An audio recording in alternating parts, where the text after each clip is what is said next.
Tell us a bit more then about Storm Babet. What should we expect?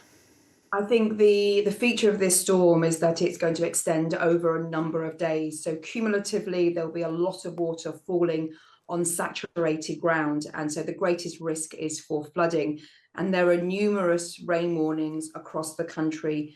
We're most concerned about eastern parts of Scotland, where they had a rainfall event just a couple of weeks ago, and we actually saw flooding. So the issue now is that we could see up to 150, if not 200 millimetres of rain falling over around 4 or 5 days, and that's the issue. Add on to that the strength of the wind. Gusts could reach 70 miles an hour through tomorrow over the mountains, some high waves associated with it as well. And we've got ourselves a situation where there could be danger to life with a lot of water, deep water at that, cancellations on the roads as well as the rails, and properties could be flooded.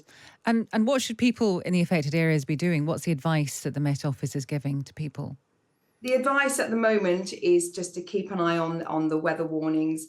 Obviously, listen to what's going on SEPA, which is the Scottish Environment Protection Agency. They have all the flood warnings, which are continually updated.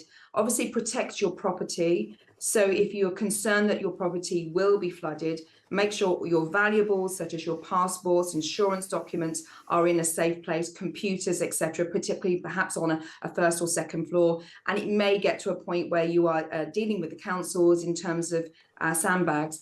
At the moment, the worst weather is likely to be on Thursday. The area which is the amber warning extends from Perth all the way up to Aberdeen and further west. So we're talking southeast Grampian and Angus. But there's a broad yellow warning which extends right the way across Scotland, down towards northern England, particularly Pennine districts, and pushes down across towards the East Anglia coastline as well. So a lot of rain on its way. But in fact, today, there is a rain warning across Northern Ireland, so we could see some heavy pulses and some wet weather across southern parts of England and Wales today, which could actually scupper if you're driving later, particularly through rush hour. So a lot of weather around, and my advice is just stay tuned to your local weather forecast.